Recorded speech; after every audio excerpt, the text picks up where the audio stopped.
Hello guys, ngiye kubereka uburyo ushaka kuba uri kuvugisha umuntu mu Kinyarwanda bikamugeraho byabaye Icyongereza, cyangwa uri kumuvugisha mu Cyongereza bikamugeraho byabaye Ikinyarwanda bitewe n'urundi rurimi wifuza, cyangwa ukamuvugisha mu Cyongereza bikamugeraho byabaye mu Gifaransa.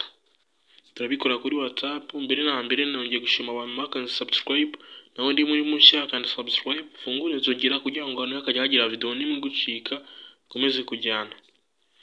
Tugiye kuzana kuri WhatsApp,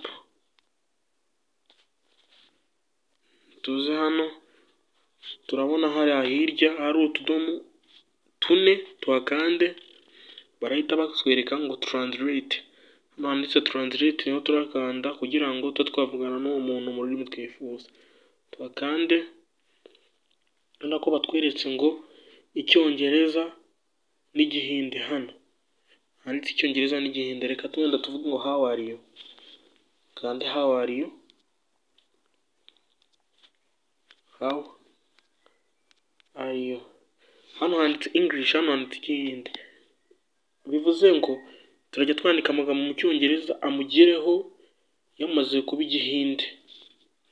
How are you. Bivuze ngo how are you ni gutya mu Gihinde babyandika, cyangwa reka duhindure dukande hano hari uturongo gutya tubihinduranye.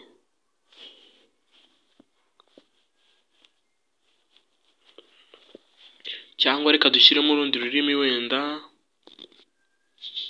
Kinyarwanda, reka dukande ubwo turakanda hano ku Gihinde ko ari cyo tugiye gukuramo dushyiremo ururimi. Wowe niba tugiye gushyira mu Kinyarwanda turajya tumwira mu Kinyarwanda bimugereho byabaye Icyongereza. Kanda hano Kinyarwanda ngiki, hano uhita ukibona. Wenda tumubwire ngo tuvuge ngo umeze ute.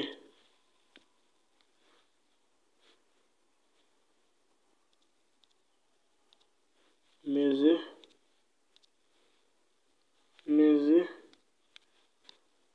ute.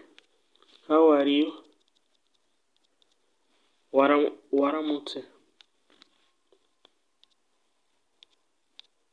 Waramutse.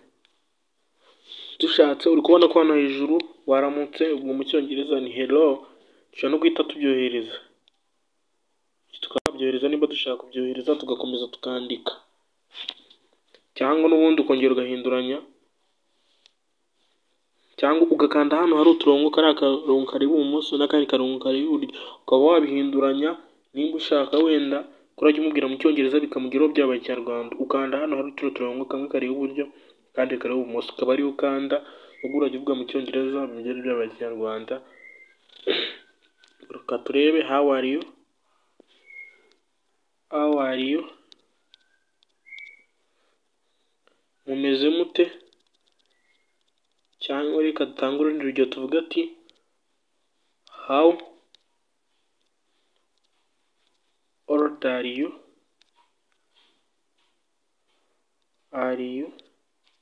Uri kubona ko turi kubyandika mu Cyongereza bikamugeraho byabaye Ikinyarwanda. Ushobora no gufata Icyongereza ukabihindura, turebe wenda Icyongereza biramugeraho byabaye Ikinyarwanda. How are you ni gutya yandika, how old are you ni gutya byandika mu Gihinde ubwo ngubwo. Cyangwa tukavuga ngo what is your name.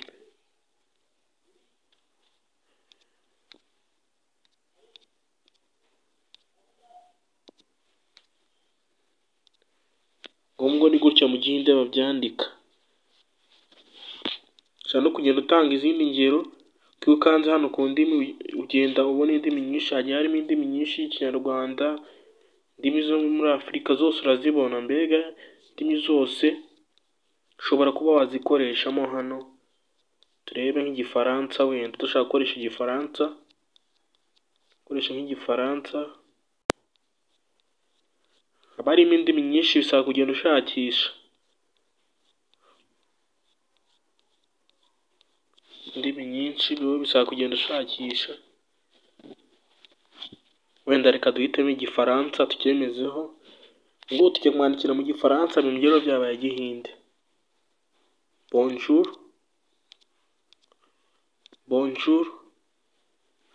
Kandi hano iyo turi kwandika akoremo ya magambo n'ubundi azwi bonjour, ubwo bikamugeraho byabagenda buriya niko mugende kuriya byandikwa.